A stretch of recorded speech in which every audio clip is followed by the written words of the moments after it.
Well, yesterday, for example, I saw McKinsey is embracing AI in a larger role. I don't know that necessarily anybody should be surprised by these things, but yeah, you made a very interesting point when we talk about industry and AI and what do we say to our business students, right? How are you going to deliver value? What is your unique value proposition? How can you measure that? And to demonstrate that you are adding value. And so what we're talking about here, whether it's prompt engineering or contextual engineering or contextual AI, it's about value.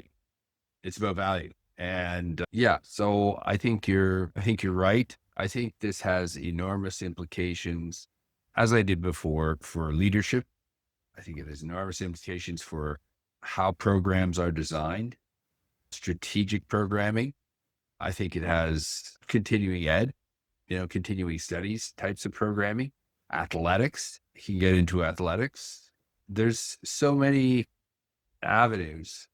And let's not forget politics. You were talking about McKinsey.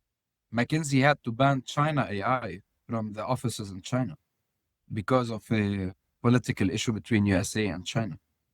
So politics is there.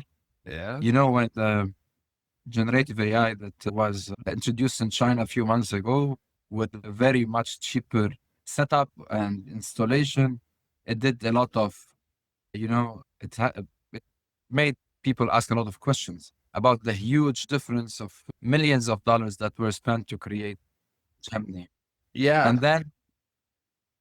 And then, when we started using these tools, it turned out like there is a big difference in these. So DeepSeek, which was introduced in China, really needs much more work to be going along ChatGPT or Gemini or Claude as well. Well, and we also saw and again, who knows how this happened, but the United States Department of Health produced a report, right, not that long ago, in which there were inconsistencies that were found.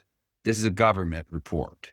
I don't think the NIH wrote it, but it had positions and it took positions and it cited articles which did exist, which academics in turn said, yeah, I wrote that article, but that's not what this article is about, what you're saying.